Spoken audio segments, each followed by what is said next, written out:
다 같이 일어나셔서요, 우리 하나님 말씀, 오늘은 잠깐 본문을 좀 바꿔보겠습니다. 마태복음 26장 17절에서 20절 말씀까지입니다. 자신절하고요, 같이 읽겠습니다. 이제 무교절의 첫날에 제자들이 예수님께 나와 그분께 이르되, 선생님께서 유월절 어린 양을 잡으시도록 우리가 예비하려 하오니 어디에서 하시기를 원하시나이까 하매, 그분께서 이르시기를 도시로 들어가 이런 사람에게 가서 그에게 이르되, 선생님께서 말씀하시기를 내 때가 가까이 왔으니 내가 내 제자들과 함께 내 집에서 유월절을 지키겠다 하시느니라 하라 하시매, 제자들이 예수님께서 자기들에게 정해주신 대로 행하여 유월절을 예비하니라. 아멘. 자리에 앉으시기 바랍니다.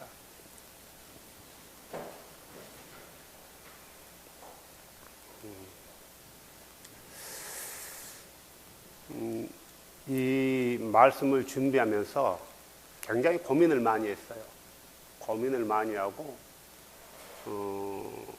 굉장히 뭐랄까요, 어떤 내 신앙의 또 한 번의 기로에 섰다 할까요?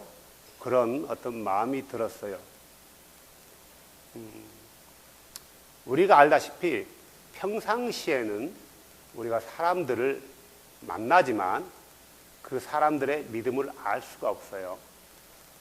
알 수가 없는데요, 정말 중요한 시기, 자기 생명이 왔다 갔다 하는 시기에 그때서야 비로소 이 사람이 어떤 사람인지를 평가할 수 있다는 거예요. 우리가 잘 알다시피 AD 321년에 콘스탄틴이 기독교를 국교로 공인하게 되죠. 콘스탄틴이 기독교를 공인하면서 지하에 숨어있는 많은 기독교인들을 밖으로 끄집어내기 시작해요. 그러면서 그들에게 많은 회유를 하게 되죠. 기독교를 국교로 선포하니까 나와서 마음 놓고 예배해라. 기독교인들은 세금을 면한다. 기독교인들은 병역 의무를 면한다. 등등의 여러 가지의 조건들을 제시해요. 그래서 많은 사람들이 나오게 돼요. 그 중에 특히 정치를 좋아하는 사람들은 정치와 결탁을 하면서 교회를 통째로 콘스탄틴한테 갖다 바치게 되죠. 그러면서 기독교가 이제 밖으로 세상에 이슈화 되자 콘스탄틴은 하나하나 자기가 가지고 있는 신앙들을 기독교 안에 가지고 들어오게 되는 겁니다. 그래서 기독교와 성경과 자기가 가지고 있는 이교도 드루이드교의 교리들을, 태양신을 섬겼던 교리들을 하나하나 짬뽕하게 돼요. 그런데 그 사이에 너무나 많은 권력의 맛을 본 사람들과 정부로부터 베네핏을 받았던 사람들이 그것을 끊지 못하고요, 그것을 따라가게 되지만, 정말 믿음을 지키고 말씀을 따라갔던 사람들은 거기서 한 번에 다시 한번 기로를 겪게 돼요. 과연 우리가 콘스탄틴이 황제가 말한 그것대로 우리가 따를 것인가? 우리의 믿음의 선배들은 저런 것을 우리에게 강요하지도 않고 가르치지도 않았는데, 오직 하나님의 말씀만을 우리에게 가르쳤는데 우리가 어떻게 할 것인가? 라고 고민을 하게 되죠. 그러다가 용기 있는 믿음의 사람들은 그것을 하나하나 거부하기 시작해요. 이때 콘스탄틴은 황제로서의 명했던 기독교 정책, 종교 정책에 대해서 반대하는 사람들을 칼로 죽이기 시작합니다. 그래서 그 칼 앞에 많은 사람들이 다시 한번 기로를 쓰죠. 어떻게 해야 될까? 내 목숨을 살기 위해서 일단은 살고 보자 해서 콘스탄틴의 말에, 교리에 따를 것인가 말 것인가 해서 또 많은 사람들이 거기서 콘스탄틴한테 넘어가요. 거의 80%, 90%가 넘어가죠. 그 중에 정말 옥석들은 바알의 그 신상 앞에 무릎 꿇지 않는 순결한 하나님의 백성들은요, 거기서 자기의 믿음이 무언가를 보여줘요. 그래서 그들은 거기서 다시 한번 죽게 되는데, AD 70년도부터 로마의 황제 박해가 시작된 이후에 콘스탄틴의 박해가 그보다 더 갑절로 심하게 되죠. 그럼에도 불구하고 그 만행과 그 폭행과 그 폭력에 굴하지 않고 끝까지 믿음을 지키다가 수많은 사람들이 목숨을 잃었어요. 진짜 믿음은 평안할 때 찾는 게 아니라, 좋을 때 찾는 게 아니라 어떤 환난이라든가 중요한 문제에 기로를 두고 내가 생명을 잃을 것인가, 생명을 살릴 것인가, 이런 중요한 문제 앞에서 드러나더라고요. 오늘 말씀을 준비하면서 고린도전서 5장 말씀을 봤어요. 5장 7절부터 8절까지 볼까요? 그러므로 너희는 누룩 없는 자들인즉, 누룩이란 것은 뭐냐면은 교리보다도 부패된 인간의 죄들을 다 씻었다라는 거예요. 부패된 죄를 다 씻은 거듭난 그리스도인이라는 거죠. 새 덩이가 되어 그리스도와 연합해서 새로운 피조물이 되었대요. 되기하여 묵은 누구를 제거하라. 우리의 유월절 어린 양, 곧 그리스도께서 우리를 위하여 희생물이 되셨느니라. 그리스도께서 우리의 희생물이 되었대요. 뭐 하기 위해서요? 우리의 모든 묵은 누룩을 제거하기 위해서요. 8절. 그러므로 우리가 그 명절을 지키되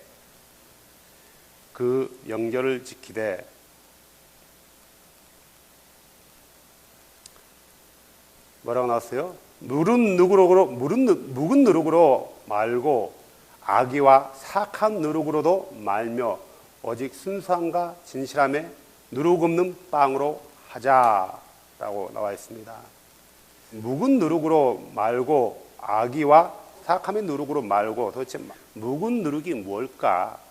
악의와 사악함의 누룩이 뭘까라고 굉장히 고민을 했어요. 분명히 그 위해서는 네가 이 명절을 지키래, 분명히 누가 얘기했냐면 사도 바울이 고린도 교인들에게 얘기했다라는 거예요. 그러면은 이 내용을 알려면은 그 전 구절을 보니까 나와 있더라고요. 그 전 구절이 뭐냐면은 5장 1절에서 보면 너희 가운데 음행이 있다는 말을 공공연히 알려졌는데 그런 음행은 이방인들 가운데서도 거론되지 않는 것으로 곧 어떤 사람이 자기의 아버지 아내를 취했다는 것이라. 지금 교회 공동체 안에 거듭난 그리스도인이 자기 아버지가 부자예요. 부자인데 아마 이 여자는 첩일 가능성이 커요. 그렇죠? 그래서 특히 우리나라라는 거 보면은 지금도 그러잖아요. 이스라엘 보면은 자기가 가지고 있는 재산을 본처와 자식들한테 주는 게 아니라 후처와 그의 자식들한테 물려주니까 본처의 아들이 거기서 자기의 재산이 이제 날아갈 것 같이 생겼으니까 이런 악행을 저지른 거예요. 올 고린도전서에. 그래 놓고 이가 예배 때 거룩한 척 신령한 척 예배 드리지만 더군다나 뭐 하면서요? 주의 명절을 지키면서도 전혀 안 그런 척 했다라는 거예요. 안 그런 척. 2절. 그런데도 너희가 우쭐대며 오히려 슬퍼하지도 아니하고 이런 일을 행하는 자를 가운데서 내쫓지도 아니하였느니라. 이 사람이 교회 내에서 어떤 굉장히 파워, 입김이 셌나 봐요. 만약에 가난한 사람, 돈 없는 사람이 이랬다라면 남겨놨겠냐고요. 내가 내가 진실로 몸으로 떠나 있으나 영으로는 함께 있어 마치 거기에 있는 것 같이 이런 일을 그렇게 행한 자에 관하여 이미 판단하되 우리 주 예수 그리스도의 이름으로 너희가 같이 모일 때 내 영도 함께 있어 우리 주 예수 그리스도의 권능으로 그런 자를 사탄에게 내줘 육체로 멸하고 판단하였으니 이것은 영이 주 예수의 날에 구원받게 하려 합니다. 너희가 자랑하는 것은 선하지 아니하도다. 즉 적은 누룩이 온 덩어리를 뜨게 함을 너희가 알지 못하느냐. 그러니까 무슨 말이냐면은 이런 잘못되고 음행한 사람이 주의 명절 절기를 지키는데 참여하면서 마치 아니고 거룩한 척 우쭐대면서 자기가 행한 그 범죄, 심각한 범죄들 누구도 하지 않는 거라고. 이런 것은요 이방인들, 다시 말해서 이교도도 하지 않는 거래요. 그런데 새롭게 된 거듭난 너희들이 이런 걸 하고 있느냐라면서 바울이 책망하고 있는 거죠. 누구를요? 그 사람을 책망하는 게 아니라 그 사람을 허용한 교회를 책망하는 거예요. 그러면서 바울이 얘기하는 게 너희가 이 명절을 지키되, 이 명절이 뭐냐면 유월절이라는 거죠. 유월절, 그 위에 나와 있잖아요. 유월절에 어린 양 되신 그리스도를 위해서 하면서요 명절을 지키라는 거죠. 이 성경을 보면서 이 절기와 예수 그리스도는 아주 굉장한 밀접한 관계가 있어요. 밀접한 관계가 있고 예수 그리스도의 어떤 이 땅에 오신가 죽으신가 부활하신가 장사 지내심 같은 경우는 다 절기와 연관되고 그분의 재림도 절기와 연관돼요. 절기와 연관돼요. 그래서 이것 때문에 많은 또 일부의 사람들이 절기를 지키자라고 말하는 사람도 있고 아니다, 절기는 다 폐해졌다라는 사람도 있어요. 그러면서 한 말씀이 생각나는 게 뭐냐면은 예수님께서 얘기하죠. 내가 율법을 폐하러 온 것이 아니라 성취하러 왔노라. 모세율과 선지자의 글에 대해서 그리 나에 대해서 말함을 알지 못하느냐라고 바리새인들을 향해서 언성을 높이는 예수님의 말씀이 생각나죠. 그래서 율법을 폐하러 온 게 아니라 완성하러 왔다.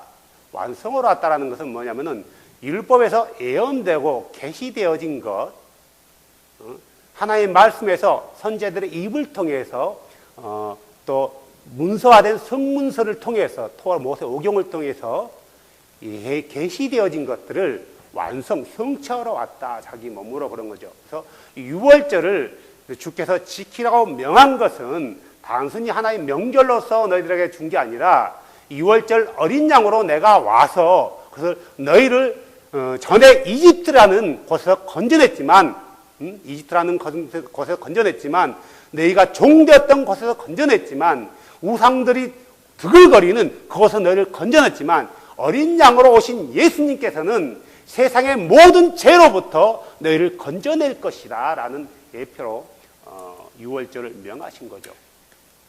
유월절을 명하신 거예요. 그러면서 주께서는 출애굽기 12장인가요? 보면은 곧바로 유월절을 명한 다음에 뭘 명했냐면 무교절을 명해요. 너희는 7일 동안 누룩 없는 떡을 먹으래요. 누룩 없는 떡을 먹어라. 죄를 제거하라고 그러죠. 그래서 이 무교절은 유월절은 어린 양으로 오신 예수 그리스도의 죽음을 상징한다면은 무교절은 그 어린 양으로 오신 예수 그리스도의 장사 지냄을 상징한다는 거죠. 의미한다는 거죠. 그리고 나서 뭐가 있냐면은 무교절 기간 중에 안식일이 반드시 한 번이 끼게 돼요. 안식일이 반드시 한 번이 끼게 되는데 그 안식일 다음 되는 안식구 첫날 그날이 바로 초실절이 되는 거예요. 이 초실절은 뭐냐면은 한 해에 제일 처음으로 수확을 거둬들이는 거죠. 밀수확을 거둬들이는 거예요. 그래서 성경에는 예수님을 가리켜서 예수님은 부활의 첫 열매가 됐다라는 거죠. 첫 열매가 된 거죠. 그리고 나서 부활의 첫 열매가 있고 나서 뭐가 있냐면은 두 번째 열매 추수하는 오순절이 나오는 거죠. 그래서 예수 그리스도의 부활의 첫 열매를 이어서 많은 사람들이 다시 주께로 돌아오는 추수를 통해서 돌아오는, 예루살렘에서부터 3,000명이 회개하고 돌아오는 일부터 시작해서 그런 일이 절기에 맞춰서 시작되는 거죠. 이 절기를 우리가 너무나 등한시하고 그냥 하나의 인포메이션 정도, 절기 이런 것은 이런 거야 정도로 생각했다라는 거예요. 많은 사람들은 그래요. 저도 때로는 그런 생각을 가졌어요. 어떤 생각이냐면은, 율법은 예수 그리스도의 모형으로서 그분이 성취하셨다. 그래서 우리가 율법을 지키는데, 율법을 지키는 것 중에서도 또 우리가 절기에 관한 것들, 제사에 관한 것들이 있단 말이에요. 그런 것들을 우리가 지킬 필요 없다라고 얘기하고, 또 거기서 중요성만 알자라는 어떤 취지를 많이 가르쳐요. 저도 그렇게 가르쳤고 그렇게 또 봐왔던 부분이 많죠. 그런데 문제는 절기가 성경에 있는데 이 절기를 어떻게 우리가 우리의 신앙생활과 연관시킬 수 있는가? 그냥 하나의 중요성으로 이런 절기는 이런 겁니다라고만 알려주고 갈 것인가? 아니면 사도들도 분명히 어떤 초창기에는, 후반부에는 어떻게 했는지 모르겠지만 초창기에는 이런 절기에 동참하는 모습들이 간혹 보여요. 또 한편으로는 사도행전 18장을 보면 이런 일이 벌어져요. 사도행전 18장을 볼까요? 18절부터 봅시다. 18장 18절부터 21절까지.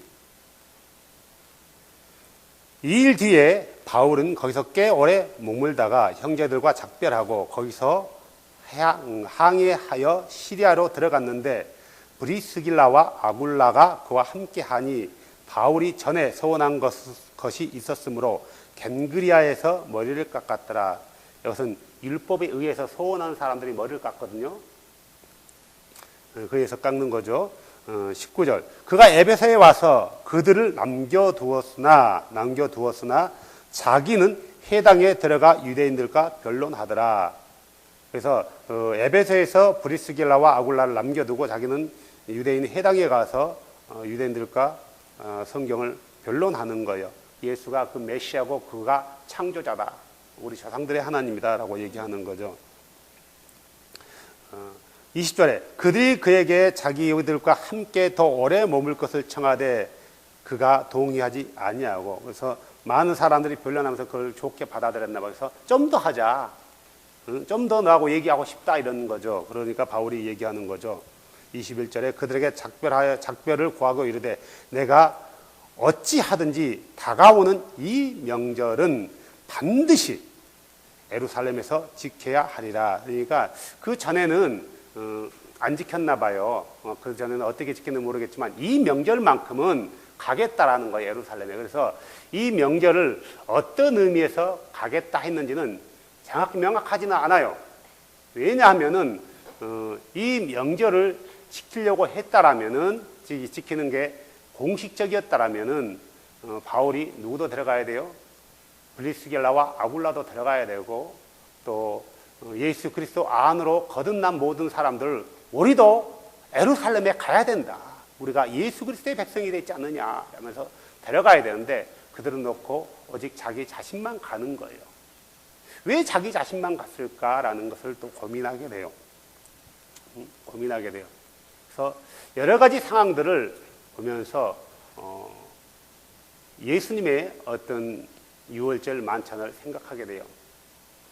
우리가 거듭난 그리스도인이 된 이후에, 다시 말해서 오순절 이후에 교회가 형성된 이후에는 예수 그리스도를 아는 사람들이, 그 사람들은 다 유대인들 가운데 예수 그리스도를 아는 사람들은 율법에 거기가 능통한 사람이라고 보면 돼요.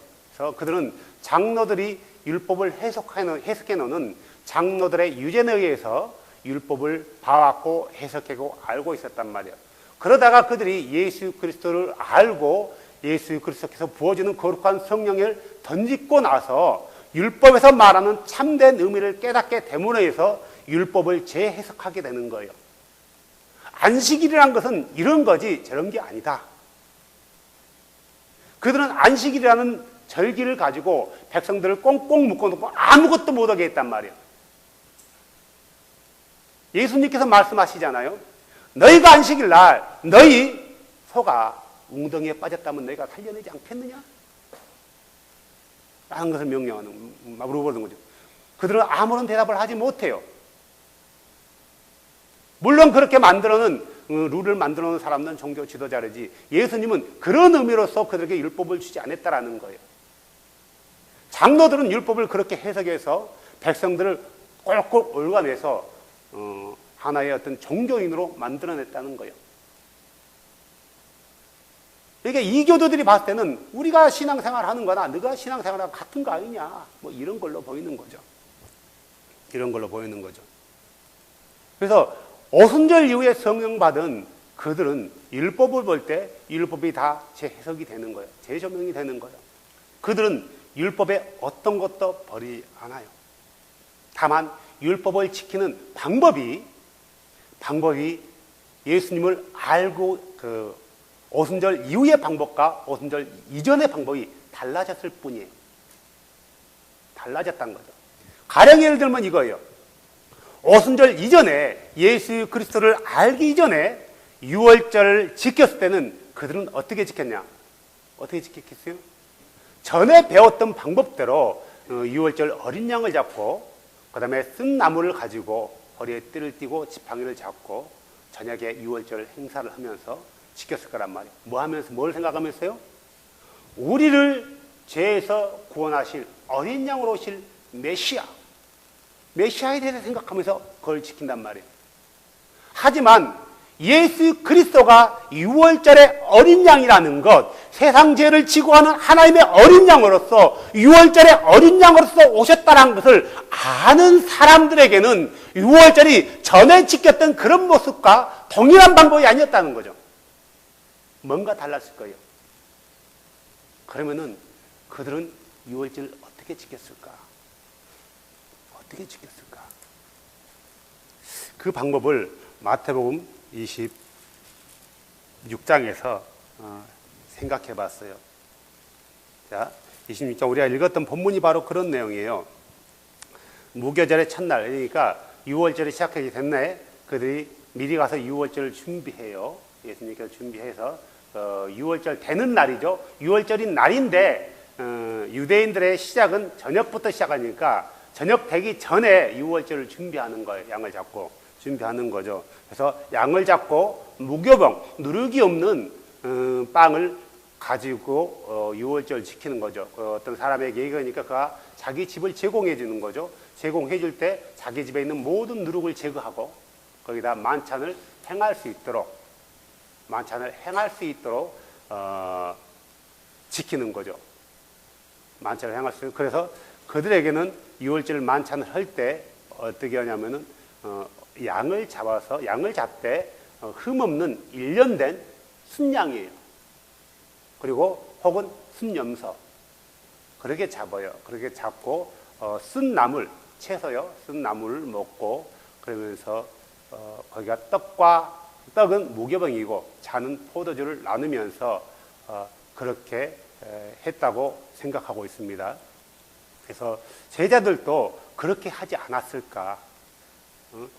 제자들도 그렇게 하지 않았을까? 그래서 유월절 되면은 이거죠. 유월절을 되면은 예수님의 죽으심과 부활을 기념하면서 어린 양으로 우리를 위해서 죽으셨던 그분을 기억하면서 양을 잡아서 또 불에 구죠. 양은 잡아서 불에 굽고 쓴 나물과 무교병을 먹으면서 떡과 잔을 나누면서 주님이 오실 그날을 재림하실 그날을 기념하면서 그날을 축제스럽게 지르지 않았을까. 물론 그들에게는 축제가 될 수 없는 거죠. 핍박기간이었기 때문에.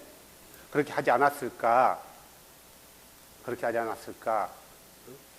그리고 유월절이 아닌 평상시 안식 후 첫날이라든가 그들이 안식일날 삿밭에 모여가지고 예배할 때는 보통 모일 때마다 떡과 잔을 나누면서 성찬을 행했다라는 거죠.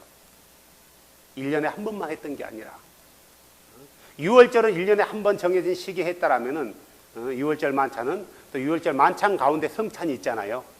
유월절 만찬 가운데 성찬식이 있는 거죠. 이 성찬은 평상시 안식 후 첫날이라든가 안식일날 예배할 때 그리스도인들이 모여서 그리스도의 죽음을 상징하고 그리스도의 죽으심과 부활하심을 상징하면서 대속을 상징하면서 우리가 그분으로 인해서 그분의 피와 그분의 살로 인해서 우리가 구원받았고 새로운 피조물이 됐다. 주님이 오시는 그날까지 우리가 이 믿음을 지키자라는 의미로 매주마다 만찬을 거행했다는 성찬을 거행했다는 거죠. 그러면은 우리가 지금 그리스도인으로서 사도와 제자들을 그 길을 따른다고 말하고 있어요.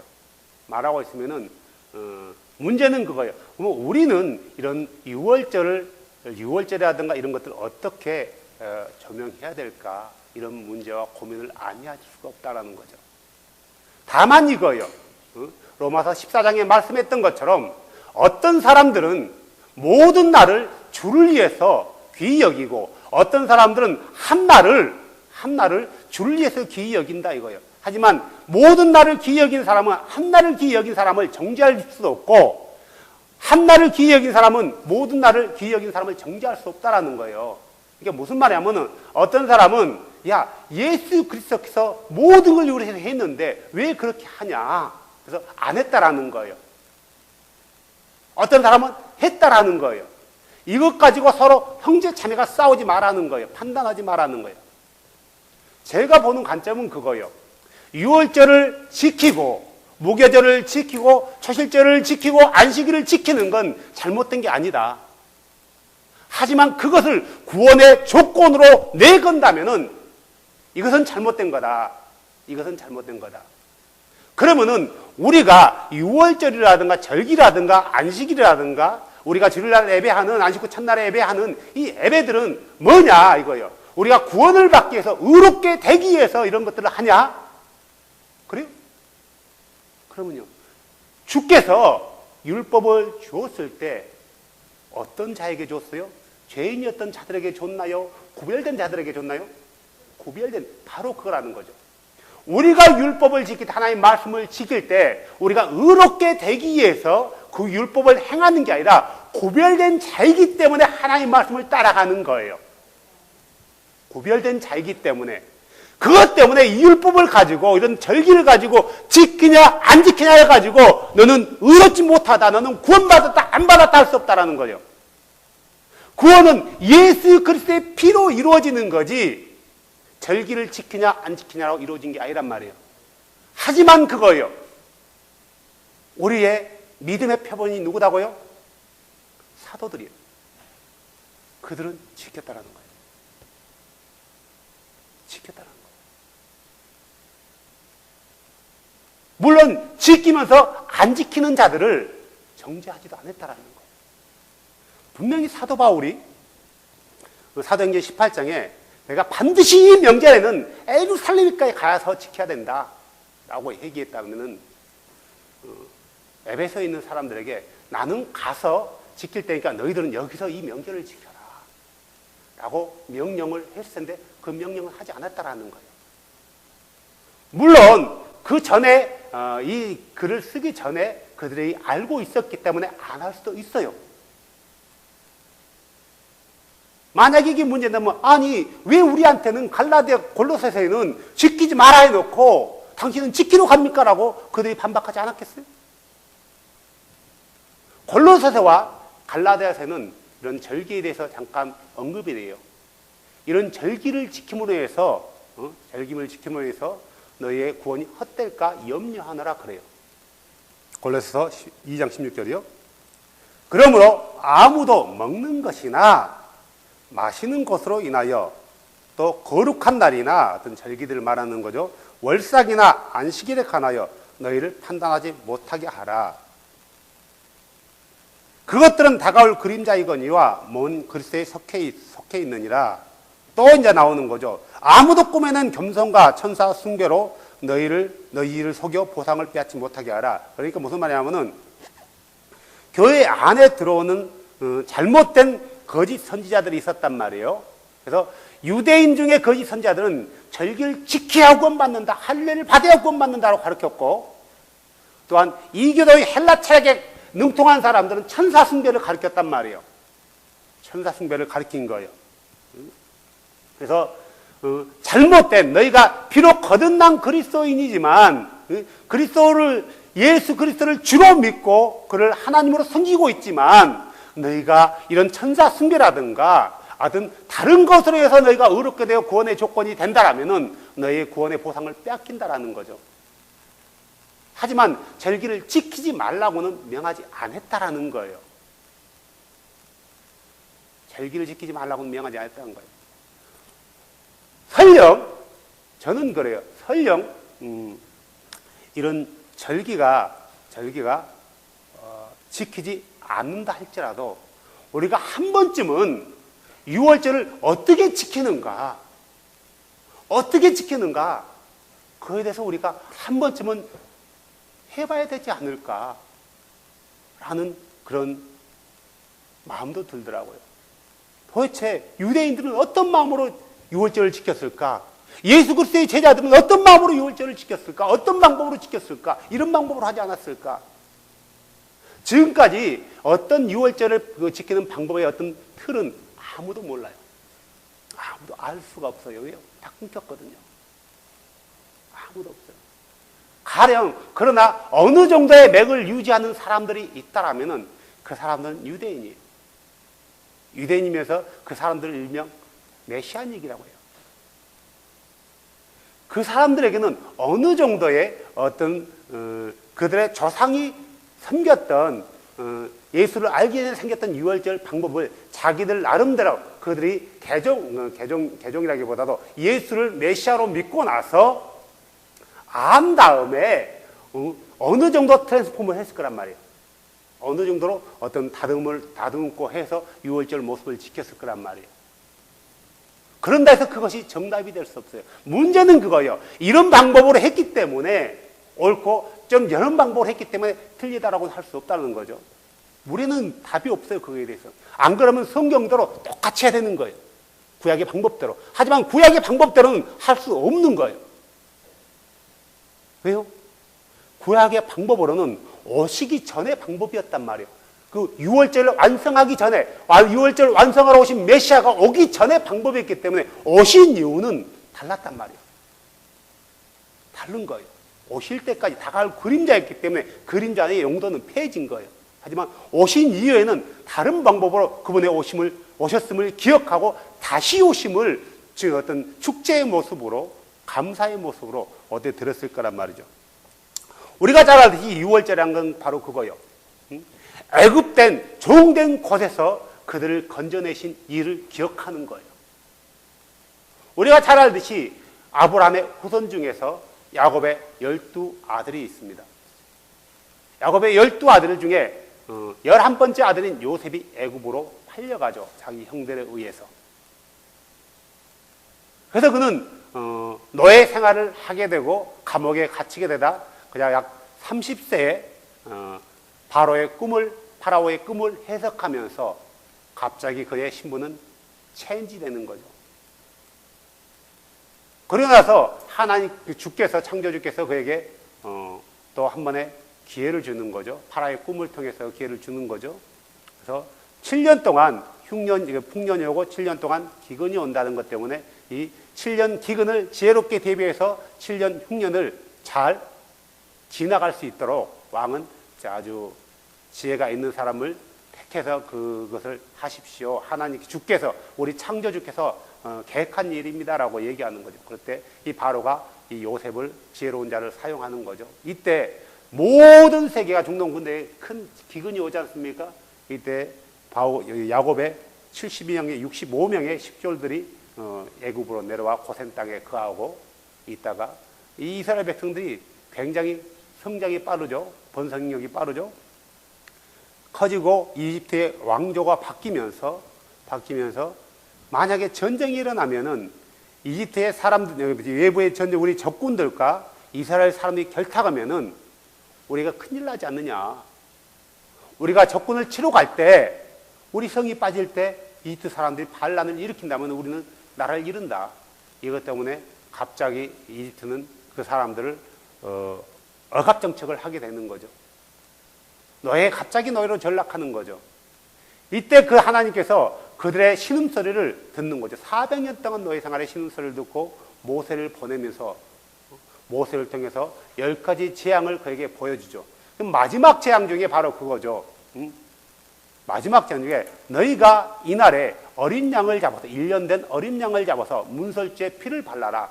그리고 그 피 안으로 들어가는 사람은 누구도 어떤 가정도 한 마리의 짐승도 상하지 않을 것이다. 이 어린 양을 잡지 않는 가정이라면은 설령 그 가정이 이스라엘 민족이라 할지라도 그 집에서 처음 태어난 장자, 처음 태어난 모든 짐승은 죽을 것이다라고 주께서 명령하잖아요. 주의 말씀대로 어린 양의 피를 바르지 않는 모든 집과 동물들은 다 죽게 되는 거죠. 이때 죽게 된 사람 중에 한 명이 바로의 아들 왕자죠. 이 죽음을 통해서 바로의 마음이 약해지면서 이스라엘 백성들을 애굽에서 빠져나가게 하는 거예요. 빠져나갈 때 이스라엘 백성들이 그냥 나갔어요? 한 번 가면 이제 다시 돌아오나요? 안 돌아오나요? 안 돌아오죠. 근데 그들에게 많은 보물들을 줘요. 스스로 내줘요. 빨리 가라. 돈 줄 테니까 여비 가지고 빨리 가라. 비행기 타고 가든가 열차 타고 가든가 알아서 가라고 엄청난 돈을 가지고 나와요. 보물을 가지고 나오죠. 그러니까 그들이 400년 동안 노예 생활했던 것을 일시에 보상받은 거예요. 그래서 거기 탈출하죠. 그러면서 주께서 그 신명기서 5장을 기록하면서 이렇게 해요. 너희는 안식일을 기억하여 거룩히 지켜라. 너희가 종되었던 애굽 땅에서 너희를 건져내신 그것을 기억하면서 안식일을 거룩히 지켜라 그래요. 뭘 기억하? 유월절을 기억하면서 안식일을 지키라는 거죠. 유월절을 기억하면서. 그래서 이것은 너와 너의 아들들이 대대로 지켜야 될 주의 명절이니라 그래요. 자, 그래서 이 명절을 보면서 우리가 어떤 마음으로 이 명절을 맞이해야 되는가라는 거죠. 우리에게도 우리 민족적인 명절이 있잖아요.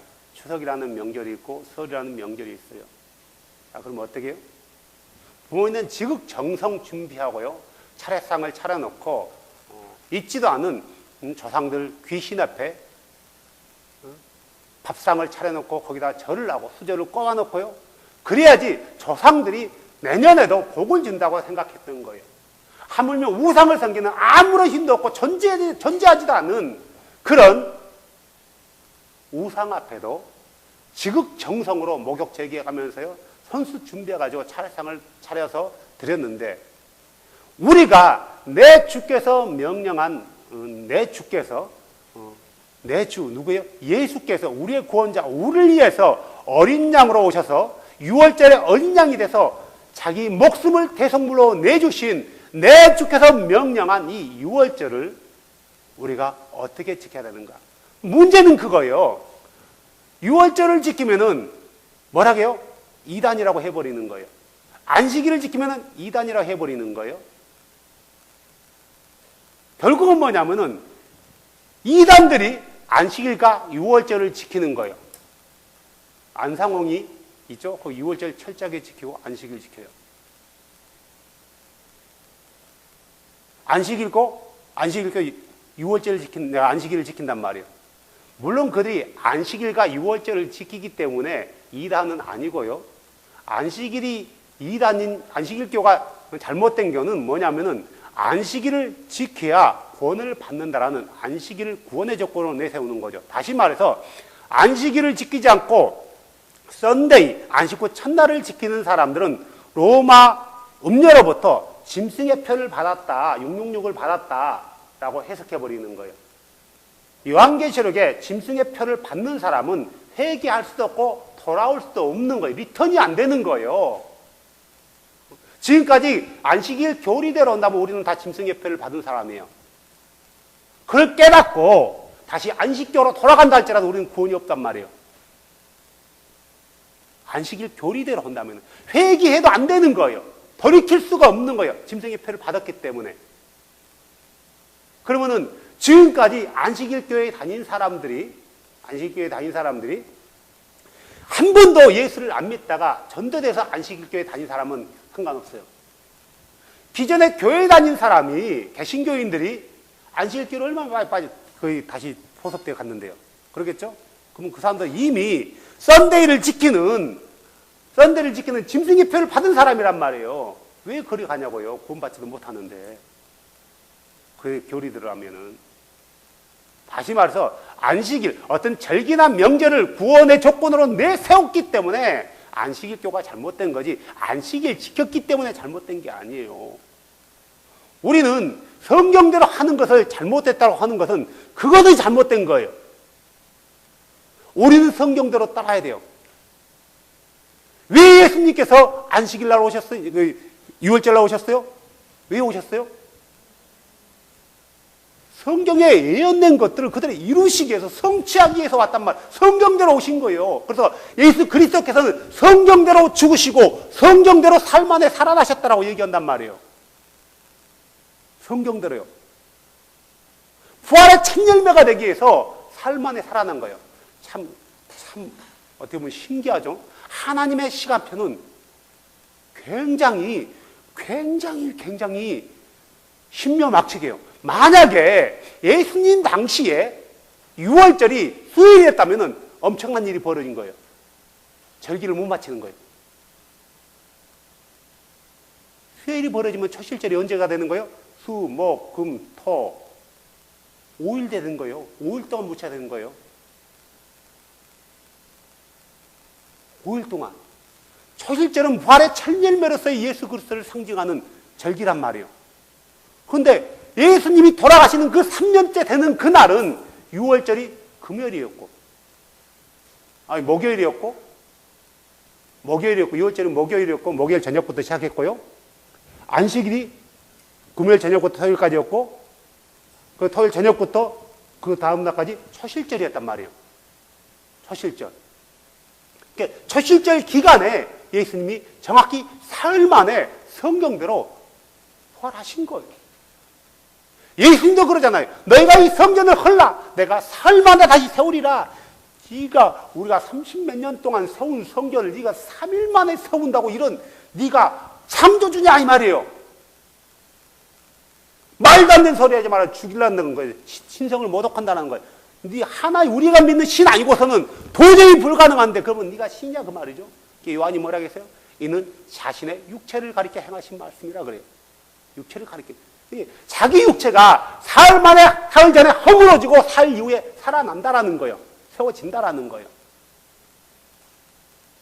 예수님의 시간표는 어떤 절기를 통해서 이루어진다는 것을 우리가 너무나 잘 알고 있어요. 그렇지만 우리는 이것들을 지금까지 무시해 왔단 말이에요. 저는 감히 생각해 봅니다. 내년에는 우리에게 기회가 있다라면, 이번에도요, 어떤 일이 있었냐면, 무교월절인가요? 4월 4일날. 4월 4일날 블러드문이 생긴 거 아시죠? 4월 4일날 생겼고 4분 44초 동안 생겼대요. 이게 사람들은 참 해필이면 4월 4일 4분 44초냐 이거죠. 이것은 주께서 계획하신 하나의 사인이라든가 될 수 있다라는 거예요. 다시 말해서 뭐냐면은 하나님의 시간표 때가 다 됐다는 거예요. 하나님께서 때가 참에 그의 아들을 여자에게 낳게 하시고 율법 아래 낳게 하신 것. 다시 말해서 하나님의 때가 되니까 그런 일이 벌어졌다라는 거예요. 하나님의 때가 되니까 별들이 움직여서 어디로 갔다고요? 베들레헴까지 간 거예요.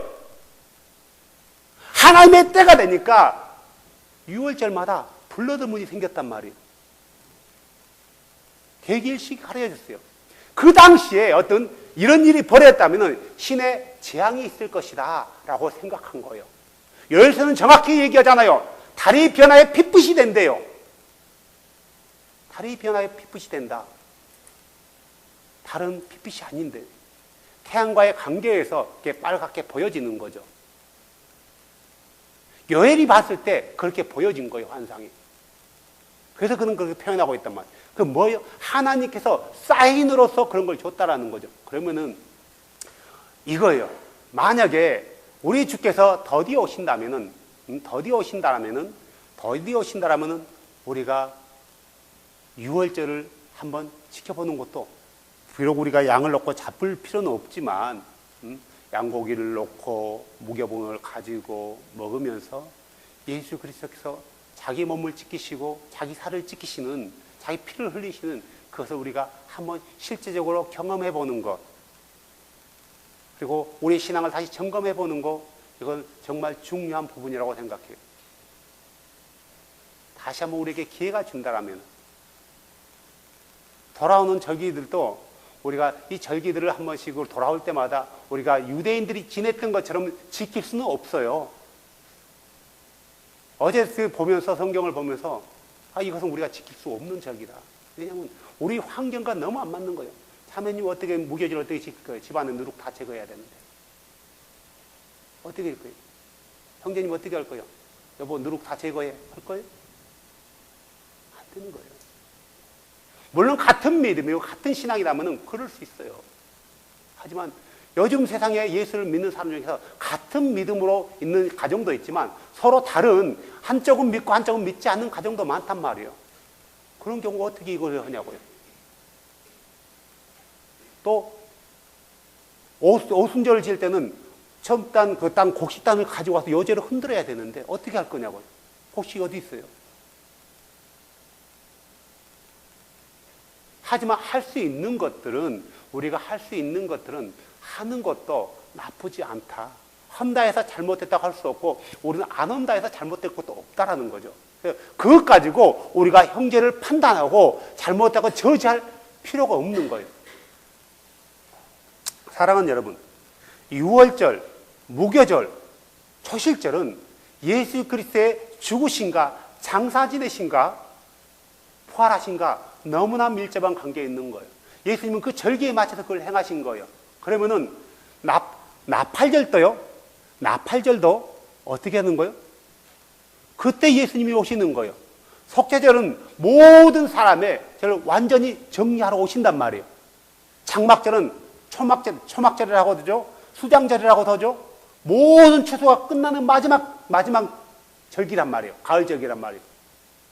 하나님의 모든 추수가 완벽히 끝났을 때 하나님 나라에서의 어떤 기쁨을 상징하는 게 장막절이란 말이에요. 그 두 절기가, 세 절기가 아직 남아있단 말이에요. 예수님께서 초창기 절기, 이 절기를 봄절기라고 해요. 나팔절, 속죄절, 장막절을 가을절기라고 한단 말이에요. 봄절기의 모든 것은 완성되었단 말이에요. 예수님께서 완성하러 오신 거예요. 그것을요. 폐하러 오신 게 아니라 완성하러 가셨단 말이에요. 그것이 완성됨으로써 율법에서 우리를 얽어맸던 것, 이것들이 사라진 거란 말이에요. 예수님께서 어린 양으로 오셔서 우리를 죄와 사망으로부터 구속한 이후에 다시는 여자들은 생리함으로 해서 부정해지지 않는단 말이에요. 아기 낳았다고 해서 부정해지지 않는 거예요. 돼지고기를 먹었다 해서 부정해지지 않는 거예요. 일부러 우상 앞에 드렸던 재물을 찾아 먹지는 않지만 정말 내가 배고팠단 말이에요. 먹을 게 없는 거예요. 내가 안 먹으면 죽는 거예요. 있으면 먹어야 될 거 아니에요. 일부러 재미로웠던 제사상, 나는 믿음의 사람이니까 괜찮아요 하면서 일부러 제사상 찾아가면서 우상 앞에 드는 찾아가면서 그걸 먹을 필요는 없지만, 하지만 상황에 맞춰가지고 내가 먹는다 해서 그것을 판단하고 정죄해서도 안 된다라는 거예요. 그렇게 먹는다 해서 내가 부정해되지 않는다라는 거, 이것을 폐하신 거지 그거 자체를 없애는 게 아니란 말이에요. 그래서 율법을 우리가, 하나의 법을 잘 이해한다면은 우리가 어떤 것을 어떻게 지켜야 될까, 주께서 우리에게 지혜를 주지 않겠어요? 사랑하는 여러분, 정리하겠습니다. 우리는 또 한 번의 어떤 기로에 서야 될 순간에 서 있어요.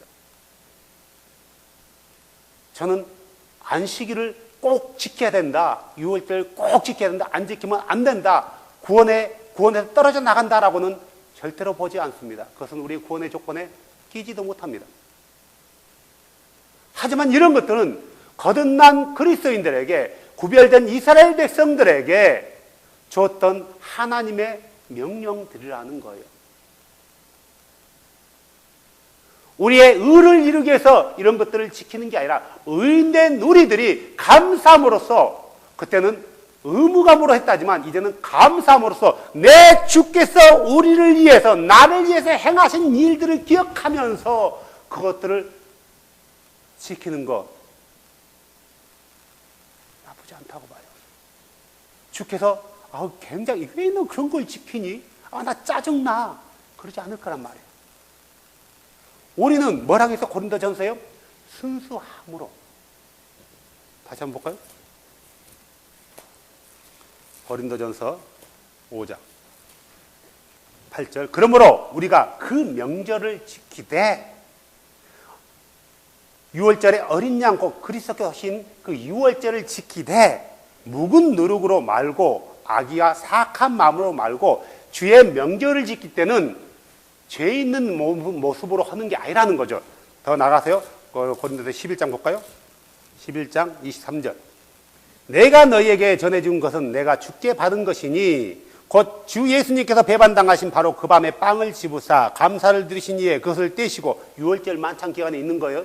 우리는 그 예수님께서 만찬 기간 동안 떡을 떼고 잔을 나눈 것을 성찬이라고 우리는 얘기해요.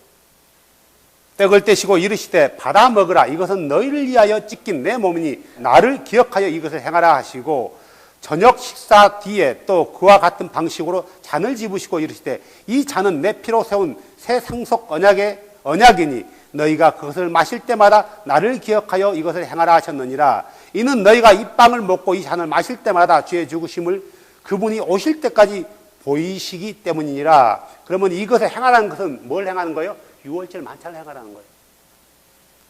자, 그 다음에 볼까요? 그러므로 누구든지 주의 이 빵과 이 잔을 합당하지 않게 먹고 마시는 자는 주의 몸과 피에 대하여 죄가 있으리라. 오직 사람이 자기를 살피고 그 뒤에 빵을 먹고 잔을 마실지니 합당하지 않고 먹고 마신다는 주의 몸을 분별하지 못하고 자기를 위하여 정죄를 먹고 마시느니라. 다시 고린도전서 6장으로요. 그러니까 무슨 말이냐면, 이런 마음을 가리켜서, 합당하지 않는 마음을 가리켜서 무슨 마음이라고요? 악의와 사악함, 묵은 누룩이라는 거예요. 회개하고 돌이키고, 이런 불의가 음행이 있는 사람들은 그로부터 돌이키고 나서 이 명절에 참여하는 거예요. 다시 말해 주의 만찬에 참여하는 거란 말이에요. 사랑하는 여러분, 예수 그리스도는 6월절 어린 양으로 오신 속죄 양이십니다. 이 예수 그리스도를 봤던 침례자 요한은 한 번에 알아봐요. 물론 서로가 그전부터 알고 지냈는지 모르겠지만 저는 몰랐다고 봐요. 몰랐다고 봐요. 보라, 세상 죄를 지고 가는 하나님의 어린 양이로다 라고 예수님이 오자마자, 아직 하나님이 사인도 안 줬어요. 사인은 언제 줬어요? 침례 받고 나서 사인 줬어요. 예수님을 보자마자 그의 마음은 기뻤단 말이에요. 내가 저분 때문에 여기서 침례를 주고 기다리고 있었고, 저분의 길을 위해서 내가 예배하고 있었던데 마치 그분이 온 거예요. 온 거예요. 예를 들어서 이거겠죠. 기다린 사람들에게는 필이 있어요. 안나와 시몬이 누구를 기다렸어요? 메시아를 기다렸단 말이에요. 그래서 필이 느껴진 거예요. 이분이 그분이구나. 내가 기다렸던 그분을 봤기 때문에 주여 나를 이제 오늘 데려가도 나에게는 소원이 없습니다. 내 소망을 봤기 때문에. 침례자 요한은 오시는 그 예수님, 하나님의 어린 양으로 오신 그 예수님을 보면서 주님께서 아직 사인을 안 줬어요. 누구 위에 성령이 머물 것을 보거든 그가 그니라 그랬거든요. 근데 아직 성령이 머물기도 전에 그가 보고 저분 줄 안 거예요. 보라, 세상 죄를 지고 가는 하나님의 어린 양이로다. 내가 침례 좋으니까, 아니 내가 당신에게 침례를 받아야 되는데 어찌하여 당신이 나에게 침례를 받으려고 하나이까? 어찌하여 이렇게 하는 것이 하나님의 의를 이루는 거다. 뭐요? 나는 너희들을 대신해서 죽어 묻히기 위해서 내 침례를 받는다라는 거예요. 그의 죽으시고 묻힘을 보여주는 게 침례자 요한에게 받는 침례란 말이에요. 주님이 침례받을 이유가 어디 있냐고요? 침례받을 이유가 없대요. 침례는 누가 받는 거예요? 죄인들이 받는 거란 말이에요. 죄인들이. 왜 받는 거예요? 죄인들이 죽음을 상징하기 위해서, 죄로부터 죽었다는 걸 의미하기 위해서 침례를 받는 거예요. 예수님이 죄인인가요? 비록 그가 죄인의 모습으로 우리에게 나타났지만, 죄인들과 같은 모습으로 나타났지만 그에게는 죄가 없어요. 왜 침례를 받아요? 내가 세상 모든 사람들을 대신해서 묻힐 거다라는 것을 보여주기 위해서 침례를 받은 거란 말이에요. 요한은 알았어요. 주의 성령이 임하기 전에. 그러면서 한 번 더 확인해 주잖아요. 확인해 주세요. 뭐라고 확인해 주세요? 하늘이 열리고 성령이 비둘기같이 그의 이에 임하니 하는 음성이 들렸대요. 이는 내 사랑하는 아들이요. 그 다음에 뭐라고 했어요? 마태복음 3장 17절. 보라, 하늘로부터 음성이 있어 이르시되 이 사람은 내 사랑하는 아들이라. 내가 뭐 한다고요? 그를 매우 기뻐한대요. 그 다음에 영어 성경 보세요. 17절 봐보세요. This is my beloved son, in whom I am well pleased. 무슨 말이에요? 번역이 제대로 됐어요? 뭐 빠졌죠? 내가 그 안에서 그를 매우 기뻐한다요. 정동수가 빼버렸어요. 뭐 하기 위해서? 삼위일체를 때려 맞추기 위해서. 그 안에서 기뻐한대요. 그의 본질은 온 우주에 충만하는 영이시란 말이에요. 그 안에서 기뻐. 예수님이 그래, 나와 내 아버지가 하나다. 나를 본 자는 아버지를 봤다. 자, 침례자 요한은 알고 있었어요. 사랑하는 여러분, 우리는 이제 어떻게 됐어요? 내 아버지를 알았단 말이에요. 알았죠? 내 아버지가 누구다는 것, 어떤 분이라는 것, 그분이 누구로 오셨다는 것, 아들로 오셨다는 걸 알고 있어요. 내 아버지가 우리에게 명령한 법들을 우리는 지켜야 되는 거예요. 따라야 되는 거예요. 우리가 할 수 있는 것들은, 할 수 없는 것들은 우리가 어쩔 수 없지만 할 수 있는 것들은 해야 되지 않겠어요? 할 수 있는 것도 안 한다면은 우리가 그분 앞에 무슨 낯짝이냐고요. 그분은 할 수 없는 일을 우리를 위해서 했단 말이에요. 그분은 할 수 없는 일을 우리를 위해서 했어요. 뭐 어떻게 해요? 자기가 어떻게 피조물이 될 수 있냐고요. 창조주가. 어떻게 창조주가 피조물의 모습이 될 수 있냐고요. 이것은 할 수 없어요.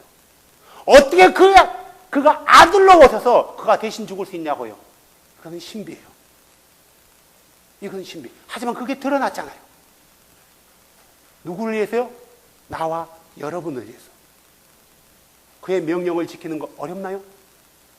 어려울 게 없어요. 쉽단 말이에요. 너무 쉬운 거예요. 왜요? 그분을 사랑하니까요. 쉽단 말이에요. 사랑하는 여러분, 우리 안에 계시는 이는 세상에 있는 이보다 커요. 우리 안에 예수를 모시고 사는 사람들은 그분의 명령을 지키는 것, 그분의 말씀을 지키는 것을 즐거워하는 거란 말이에요. 즐거워하는 거예요. 그래서 그걸 지키는 거예요. 하지만 이걸 지킨다 해서 우리가 정죄받을 수도 있어요. 누구로부터요? 자기가 정통이라는 사람들로부터요. 그런다 할지라도 내 주가 기뻐한다면 우리는 그 어떤 것도 감사함으로, 심지어는 뭐까지요? 내 생명까지 줄 수 있는 것. 정말 중요한 시간에, 정말 기로에 섰을 때 지금은 타임 투 타임이 됐어요. 그죠? 우리에게 주어진 시간이 많이 없다라는 거예요. 많이 없다. 우리가 오래전에, 수십 년 전에 우리가 이 믿음을 알았다면 더 감사했을 텐데 우리는 불과 몇 년밖에 되지 않아요. 이제 우리가 어린 나이의 신앙에서 벗어나서 어느 믿음으로 가야 돼요? 청년의 믿음으로 가야 돼요. 요한 1서 읽어보세요. 2장에. 그리고 어느 믿음으로 가야 돼요? 아버지 같은 믿음으로 가야 돼요.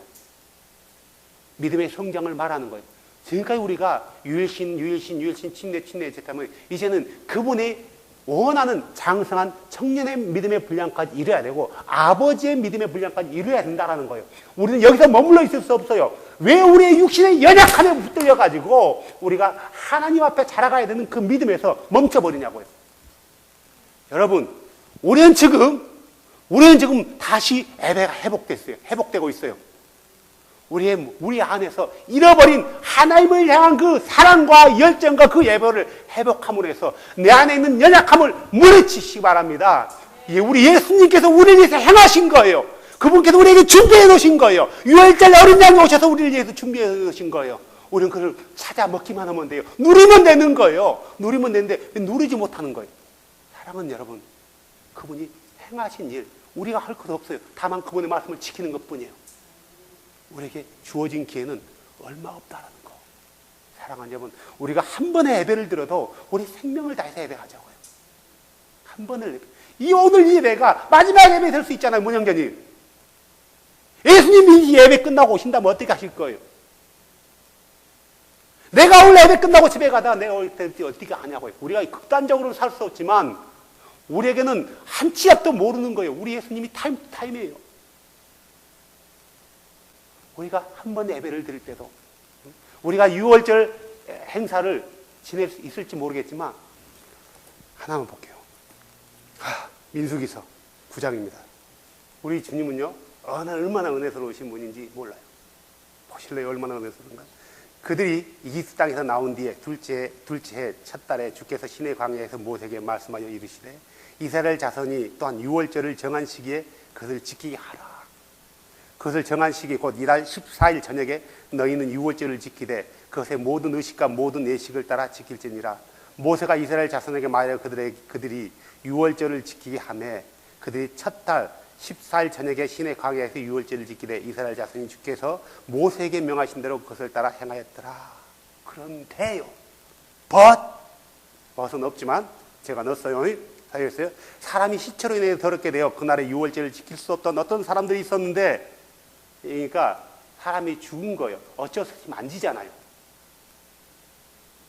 만졌는데 6월절을 지킬 수 없던 어떤 사람이 있었는데 그들이 그날 모세와 아론 앞에 온 거예요.